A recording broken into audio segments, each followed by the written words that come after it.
Hello everyone and welcome to another episode on how to record your options transactions in a accounting software.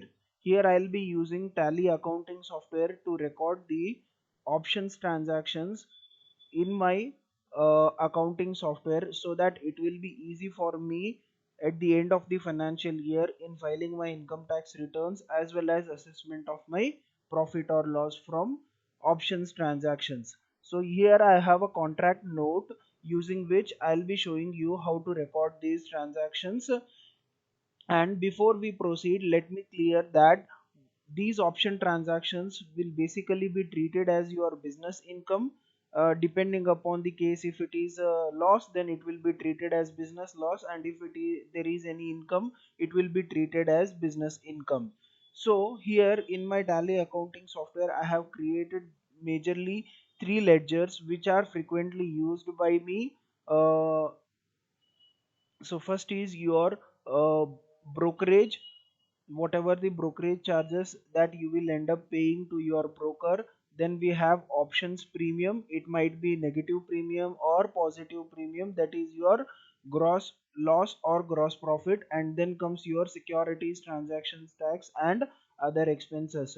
So depending upon the case, the ledgers which are frequently used, in my case I have used these ledgers. You can also split these ledgers into two by making a separate ledger for securities transaction tax and separate ledger for other expenses like GST and your SEBI turnover charges, then exchange transaction charges, stamp duty and all. You can create a separate ledger for them as well. And again, if you are paying any sort of other expenses like your demat maintenance charges, or if you are paying any interest to your broker, then you can create separate ledgers for them as well. Okay, so here I have created majorly three ledgers which are frequently used by me. So one is your brokerage, other is your options premium plus or minus, and then securities transaction tax and other expenses. So now we will go ahead with recording the transaction finally in the accounting software. So what I'll do is I'll come back to gateway of Tally, and here I'll be using accounting vouchers, and I'll be using the journal voucher for recording these transactions. So what I'll do is I'll just open the contract note and explain you the things here. uh, so we can see the brokerage amount which I have paid or which has been levied is totally 80 rupees. And here in one transaction I have incurred loss, and in another transaction I have incurred profit. And then we have securities transaction tax and other charges as well. Now here I am using the Angel Broking contract note because my demat account is with Angel Broking Limited. And in case you also want to open your demat account with Angel Broking, you can just check out the description box and you can click on the link and open the demat account with Angel Broking. Here they give you the option, they give you lowest brokerage, that is 20 per order for your F&O transactions. Okay, so let us come back to the video. And here the first thing that I am going to do is whether at the end of this transaction I have made profit or loss. So here 56 rupees 46 paisa is the profit. So first thing what I'll do is change the date in my Tally ERP9. I'll make it to 27/7/2021. And now here I'll debit my demat account because funds have actually come to my demat account. So I'll be debiting my demat account. Here in case you have not created your demat ledger, you will have to create that as well. So I have grouped it in the deposit section. So 01 Angel Broking Limited demat account, this is my demat ledger. So I'll be debiting this. In case you have incurred the net loss after all these transactions in a particular day, then you will be paying the amount to the broker. So you will credit his ledger. Now I'll be receiving the amount from my broker, so I am going to debit his ledger by 56 rupees 46 paisa. Okay, done. Next thing is your brokerage expenses. Here your brokerage expenses again is an expenditure, so we need to debit it because of the rules, debit all expenses and losses. So debit brokerage expenses, brokerage F&O, and here I'll be debiting 80 rupees because I have incurred 80 rupees as my F&O brokerage. Then I'll again once again debit other expenses because these are also my expenditures.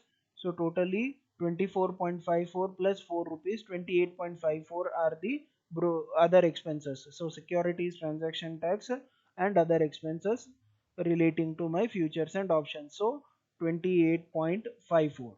Then I'll be coming to my options premium accounting. So first of all, I'll credit my options premium plus or minus account with the gross profit that I have made. So here what I'll be doing is I'll be taking this profit transaction here. Let me show it to you. So 137.09 wala, this is my profit transaction. I'll be taking this transaction and adding all these expenses. Okay, so to get my gross profit in this particular transaction, even you will have to do the same thing. So here I'll be adding 137.09 plus 11.25 plus 1.66 plus 40 rupees. So 190 is the gross profit that I have made in that particular transaction.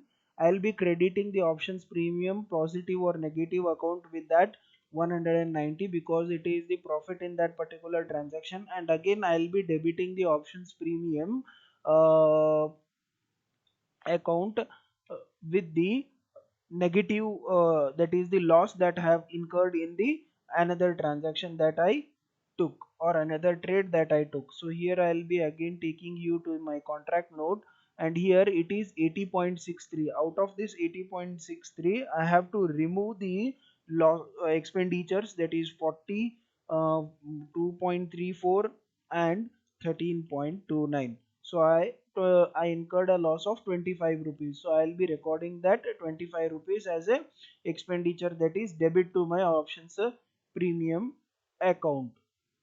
So now you might get a doubt that what is the reason that I have recorded this separately and this separately. Instead I could have took the net amount, that is 190 minus 25 and credited it to the options premium account. No, it is not that case because as per the calculations in the income tax rules, you will have to have this amount separately for the purpose of calculation of your turnover at the end of the year for income tax purpose. So it is better that you record these transactions separately so that you will be able to easily get your premium, gross premium amount, and you will also be able to easily ascertain your turnover, because while calculating the turnover you will have to ignore the positive or negative symbols, and the net premium that you have gained in a particular trade you will have to take it as your turnover.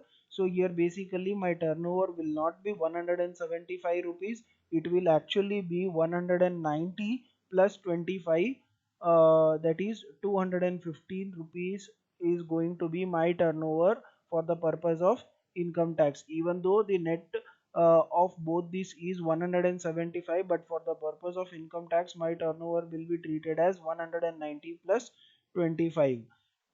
So I record these transactions separately so that I'll be able to easily trace out my turnover at the end of the year. Now finally I'll be saving the voucher.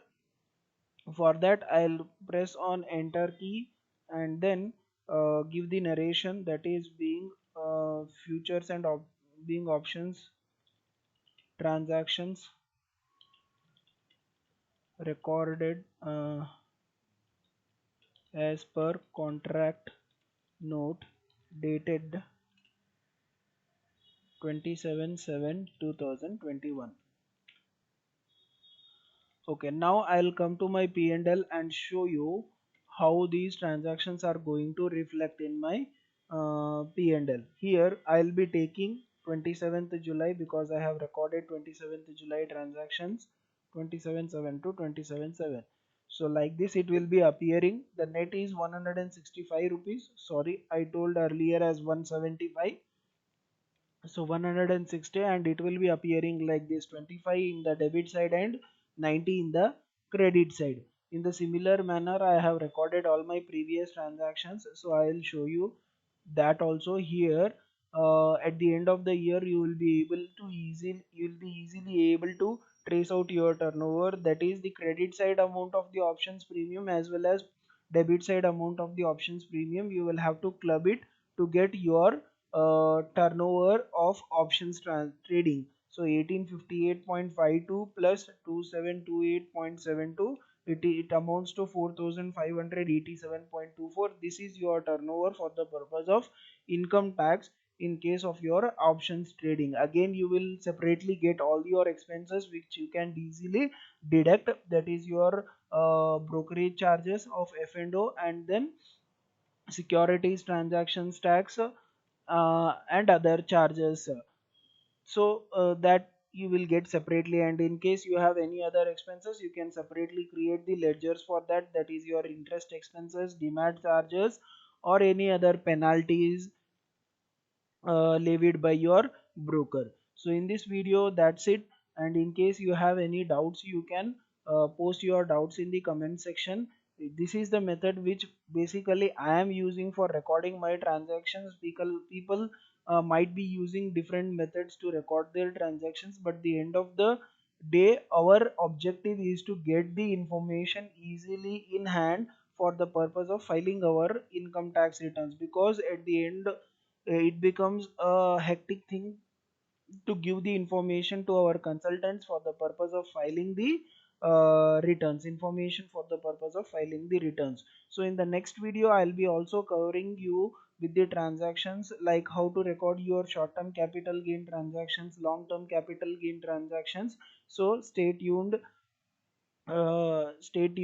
and if you like this video, click on this like button and then also subscribe to my YouTube channel. Thank you.